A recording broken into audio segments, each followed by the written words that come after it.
Involved shooting is any situation where an officer shoots a person, a suspect. And that's pretty critical for multiple reasons, certainly for public safety, certainly for the public interest, and certainly for the need to make sure our officers are doing their jobs correctly. So that's why we decided to have a meeting here today. I know it gets warm under these lights. I'm already feeling it. So I do thank you for being here.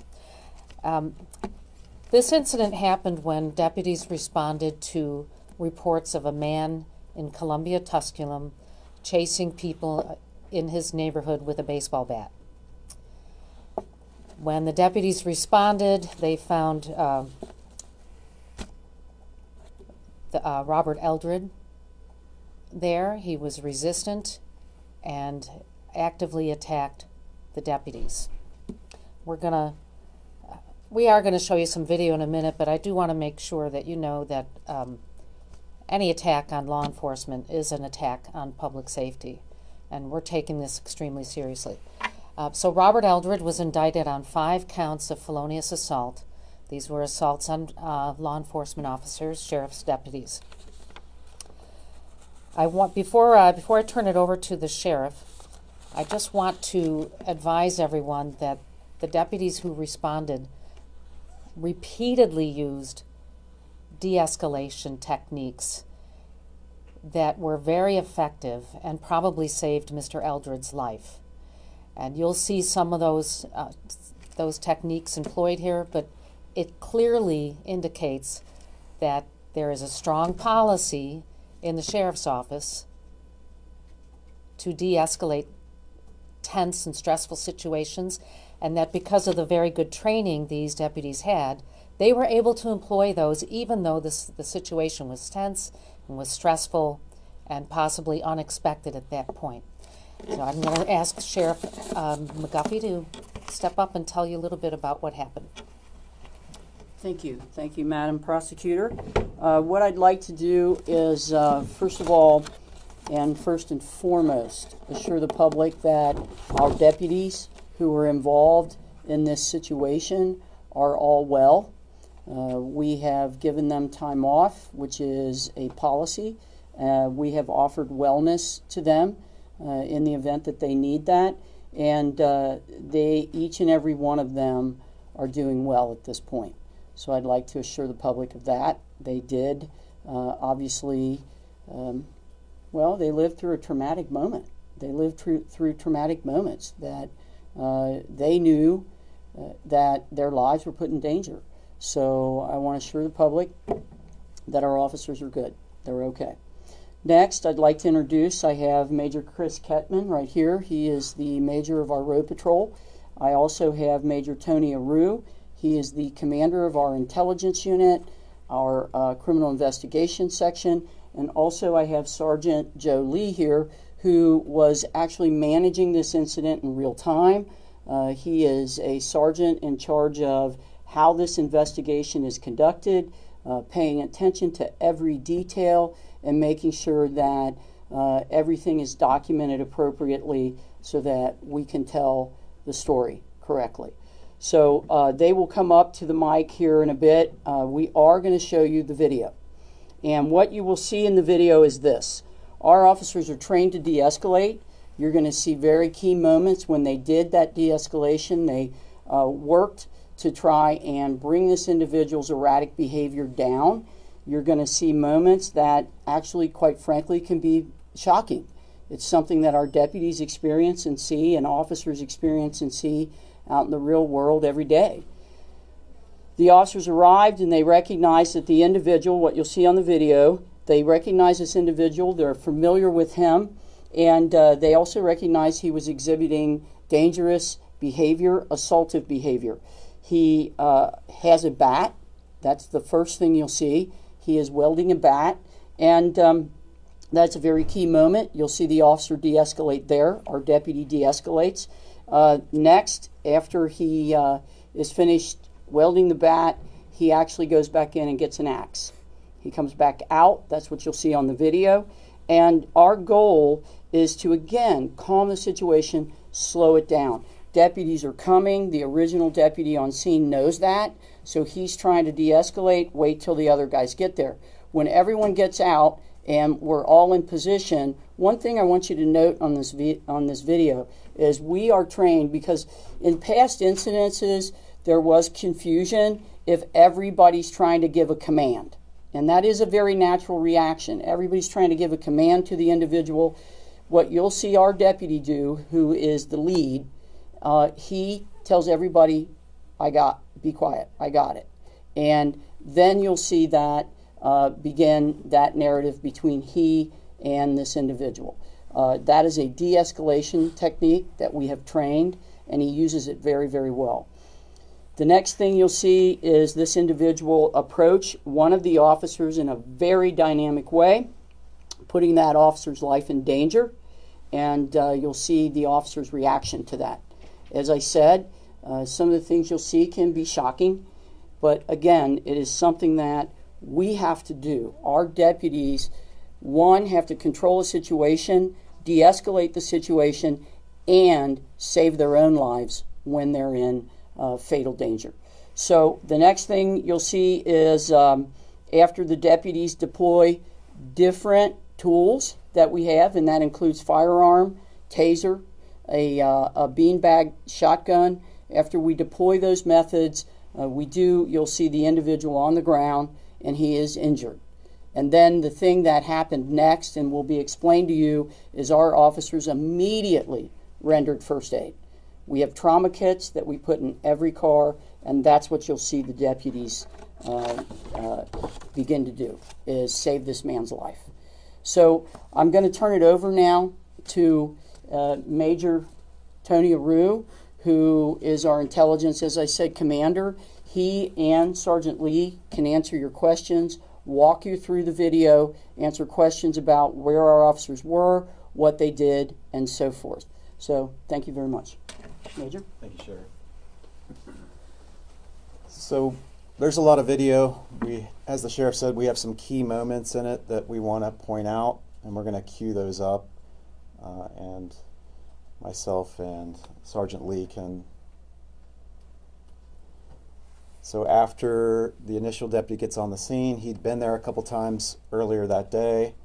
He does approach the suspect, Mr. Eldridge, at his front door, which is what we're going to show first. Hey, Rob, are you going to come outside, Tom?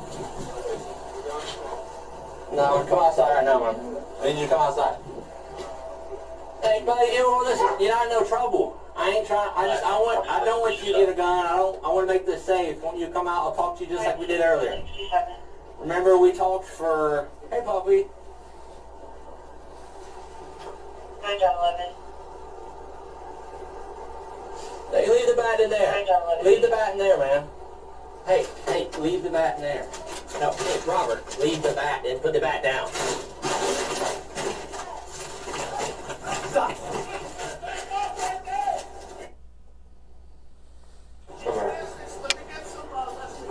Yeah. You want to use my car? Come over here. Yep, we need to get some distance from that. He talked about getting a gun. Okay. Came out the house with Matt towards the officer. He made comments about a gun? Yeah, so it sounds like they were just out here talking, hanging out. Let them know what he said. Hey, from me, they're going to go south. That's clear. Would you like an area-wise for this?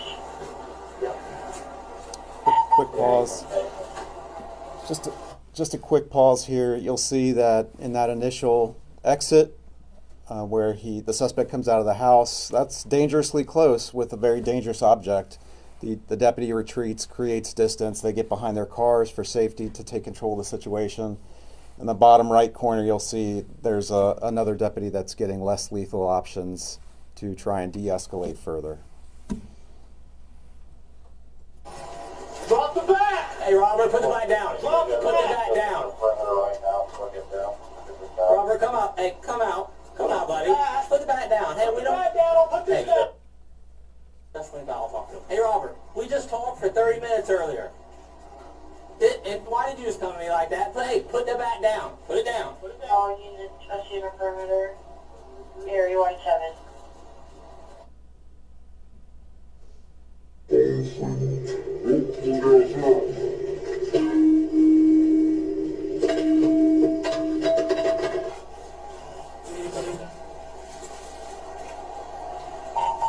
Not Frank 12, be advised, he just threw the bat out to the yard at us. This is my, sergeant to the Monterey channel. Okay, so this de-escalation occurs. You know, the bat is thrown to the deputies. They keep their cool. They don't react. They keep their distance, and they secure the bat to take it out of the situation. So the next excerpt of video we'll show you is where this comes to lethal force being used.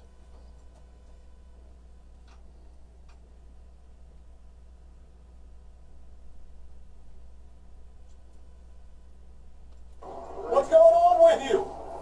Ready? No, I don't want that.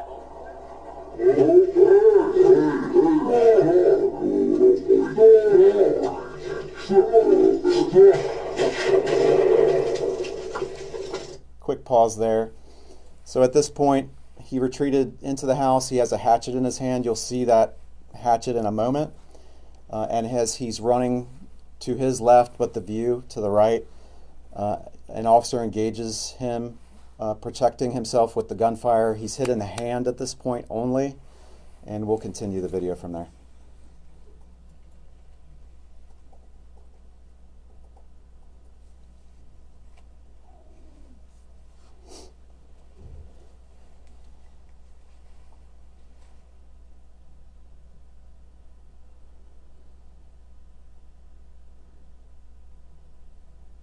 What these stills are demonstrating is, as he's in the street, he throws this axe or hatchet at the officers, which you'll see in the video, but this is slowed down and taken in images so you can see what's happening.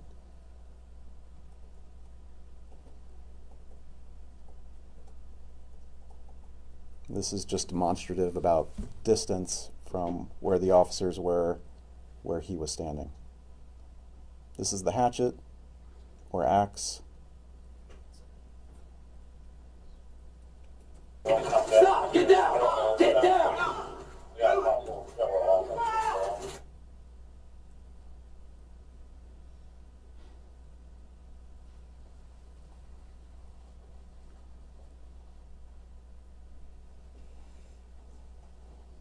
After the axe is thrown, the next sequence of events you'll see is that he will charge the officers.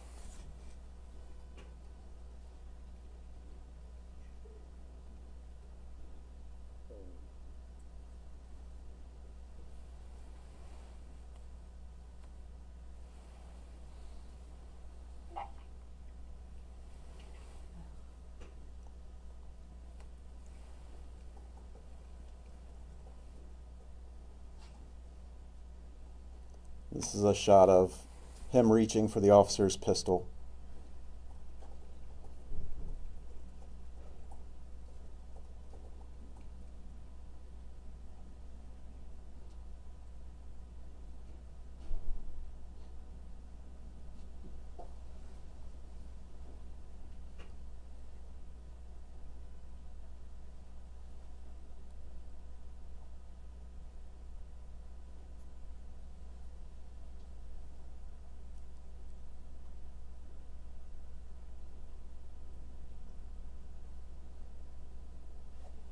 And you'll see these playing all together at the same time, but some key individual perspectives in a moment.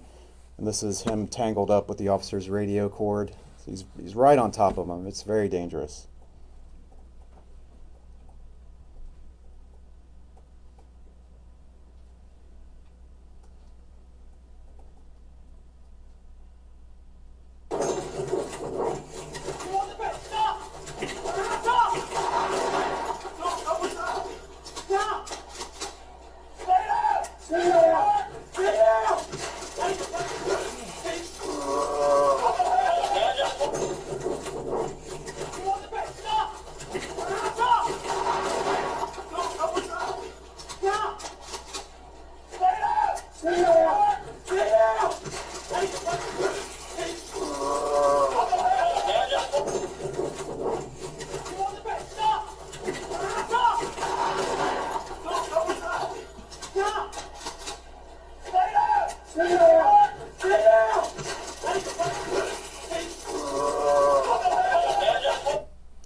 So you're hearing a shotgun racking, and that is a less lethal beanbag shotgun that's being utilized. So they're really trying hard not to use lethal force.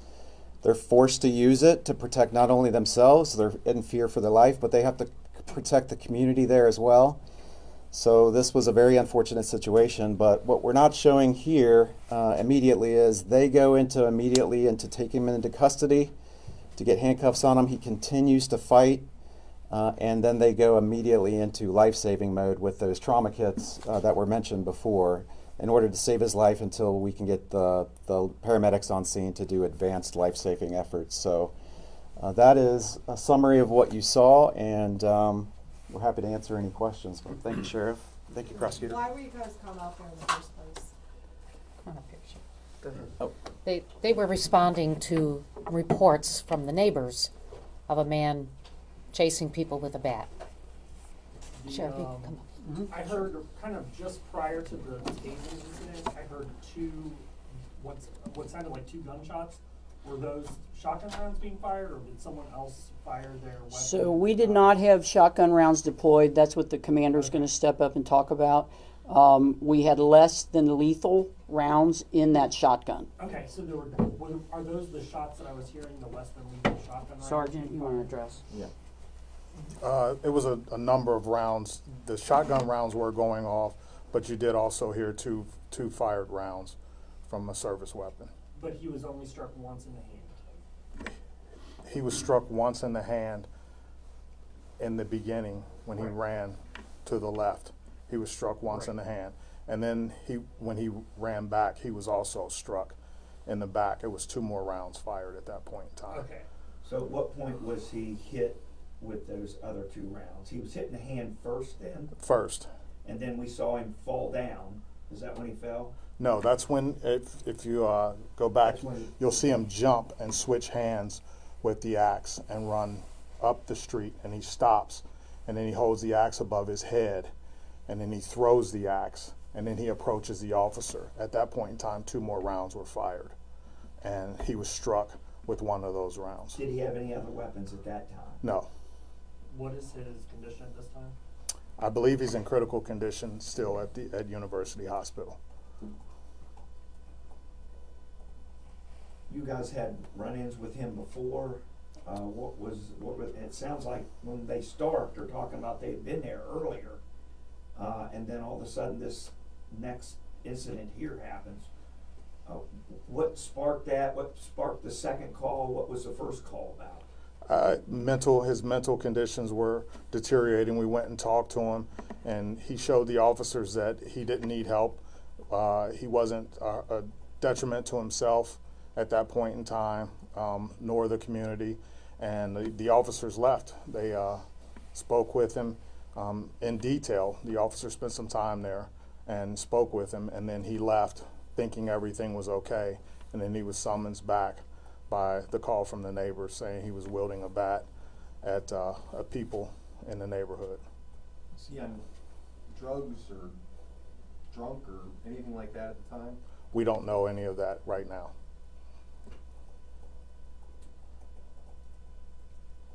That axe, how big is it? It's a little hard to tell in this video. 2 foot. I think there were some measurements that were on the 28 photos. inches. Yeah, I couldn't see. 28 inches. So it's according to the about slide. like this. It was a Yes. little hard to see in the video. Prosecutor Pillich, these situations historically in Hamilton County, at these press conferences, we would normally hear whether or not it's been determined if the officers are cleared of any wrongdoing or anything like that. Is that still under investigation? Have you made that determination yet? So the policy of this office is to respond, send some member of my staff to any officer involved shooting. Since we are only 2 months into our transition and this was the very first shooting of my term, I sent 5 people because my lead attorneys need to know how to handle these situations. And of course, we sent the old hand, Mark Piepmeyer, who's been responding to this type of thing for decades. So this was not only to evaluate the situation, but also to train my top lawyers about this. in the criminal division. As we walked through the scene and listened as the sheriff's investigators interviewed the officers involved, we determined that it was what we call a clean shooting, meaning there was no malicious intent, and it was certainly for self-defense and protection of the law enforcement officers. Can you guys talk a little bit about, it looked like there were some people there with lethal force, some people without it. How does one guy know to have a taser and the other guy, I mean, there may have been a point where you needed somebody to have, you know, a loaded 9mm. Obviously, this guy took the lead and got him down with that taser. We've seen cases when that didn't work at all. Can you talk to us about how you organized that quickly in that scenario, like in real time? These situations are so dynamic that we train this exact thing, where we're using simunitions or other scenario-based training so that officers can quickly come up with a plan, who's going to have lethal, who's going to have less lethal, and all the options that may be relevant to that particular situation. So that's a layered approach it that is. You guys already and had planned before he comes running at you. Extensive training just like this. Every year we're doing simunitions and reality-based training for situations just like this. So they develop, they communicate with each other, sometimes non-verbally, and they can see who has what, because transitioning between lethal and non-lethal can lead to terrible circumstances. So once you're committed to that, unless you're forced to transition higher or lower, you stick with that through the scenario. So that's why you saw both in this scenario, because that was what they're trained to do. Your deputies obviously spent some time with him before it escalated to that point. What was setting him off? What was he so upset about? You guys found through the talks. Yeah. We really don't know that at this point. We know that he was upset prior, and he had conversations with the deputy, and the deputy reached out to his family and let them know he was calming down and that they didn't need to respond to the residents. And something happened between the time that the deputy left and them coming back for this call that must have set him off. But at this point in time, we don't know what that was. Sure. I assume you guys do your own internal investigation anytime there's a use of force. Have you guys, is that still ongoing, or have you guys wrapped that up? So our first part of that investigation is to allow the prosecutor's office to do their job, to determine if our officers acted rightly in this situation, and they did. The prosecutor's office has determined that our officers were in a life-threatening situation and they reacted appropriately. That's what was determined. Once we know that, which is now, then we also continue, because we started our internal investigation at the onset of this incident, and our internal investigation is designed now to determine if there were any policy violations, anything internally that we want to note, for future training, anything we want to note to help officers understand this situation and things like that. So we have not wrapped up the internal investigation just as yet, but we're very, very close. Is there anything you guys can point to that you actually learned maybe you could have done better, or any other kind of advantage you could have taken in a situation like this for next time? I'm going to tell you, and what you saw in that video, our officers acted exactly as they were trained. They de-escalated. They did exactly the right thing. If there is any finding of any kind of policy violation, I will be extremely surprised, as will the commanders here. Our officers, these videos that you saw, as stunning as they are and as upsetting as they are, they really are a textbook of what officers need to do when they encounter individuals with erratic behavior, with weapons that can maim and kill, and still come out of a scenario where they have limited as much as they can the fact that they are being under attacked, felonious assault, and they have to protect themselves and also protect this individual. So I'll remind you that they also immediately rendered first aid. And just to clarify, he was hit twice by bullets and then once by a taser, so 3 hits? I'm going to allow Yes. Sergeant Lee to answer Yes, that. yes, once in the hand, once in the side, and tased, yes. And then how many officers? It looked like 4. It was 4 officers there, yes. Prosecutor, I don't wanna make this a bigger political issue or anything, but, in other counties, even ones neighboring ours, there are prosecutors who take every single officer involved shooting to a grand jury. I only mention this because we've had 2 in the last week, which is very uncommon. And, do you have a standing policy going forward? Do you plan to handle these within your office? Do you ever plan to go to the grand jury? Is it going to be on a case-by-case basis? It'll be on a case-by-case basis. The incidents are just so fact-dependent. There could have been a number of different ways that might have gone or could go in the future in another type of incident. It's definitely going to be a case-by-case basis at which we look at and examine these things. I can tell you that it is my policy that a member of my senior staff will go to the scene of any officer-involved shooting in the county. And we will evaluate the scene and the dynamics and the facts when we get there. We were lucky this time that the officers involved knew to back up and put space between them and the suspect, that they took shelter behind the police vehicle, the sheriff's vehicle, that they tried to talk to him and calm him down, that they had one man talking to him by and large, that they tried non-lethal means of force to stop him from charging. I mean, this is an impressive display of the policy in the sheriff's office and the excellent training they've had. And as you see, if someone comes running at you wielding a bat or a hatchet, you're probably going to be a little bit stressed by it, even if you are well trained. And these deputies, I think, did a great job. But we're going to take every one of these shootings extremely seriously. And we'll follow with what we learn at the scene. Yes? I'm not sure who's best to address this. Can you talk about the challenge and the strategy of it? It basically happened in a big circle. Like everyone is moving 180, 360. What are some of the strategies? So one of the things I can speak to is a word called perimeter. All right? And every deputy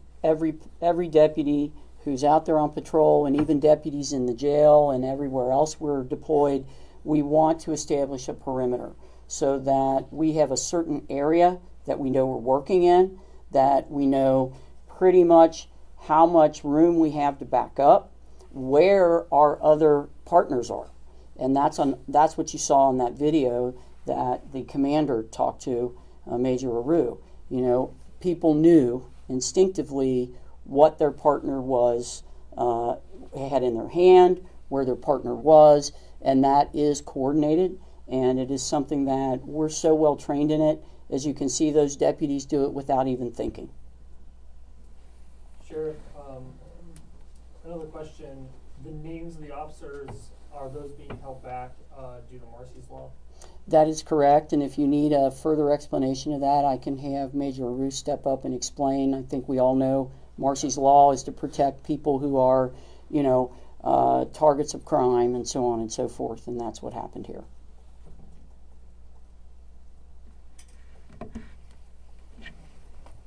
One thing, as I'm standing here at the mic, I want to do is I want to commend these men that are standing here with me. They are commanders of very, very large units. They have some 29 years of service, 30 years of service, 32 years of service. These men have dedicated their lives, and they have been in those very situations that you saw here. And they have been excellent at what they do, which is why they rise in rank. But they are also leaders in our organization. So what you heard them do is articulate to you, the public, full transparency. And that is what we are positioned to do. It's what we said we would do when I first took the oath of office some 4 years ago, and now into my second term. And that is what you're going to continue to see. These are obviously very high stress situations. We're doing our best to get the information out, and we will continue to do that for the public. Officers back at work? They are back on Monday, I believe. Yes. Yeah, so they've had a little time off, as is policy.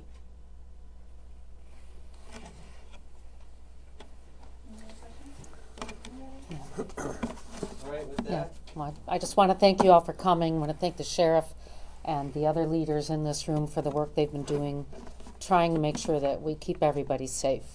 Thank you. Thank you very much. Good job, guys. Are they gonna give us the copy, like email us a copy of the video? That'll be Jacob's call. Jacob. Yeah, we can coordinate that. We can get that out. Have you met him? Right now, Jacob? I'm Megan. I'm on Channel Megan? Jacob's fairly new, so I want to make sure everybody knows. Thank you. Okay. And you're over at the station.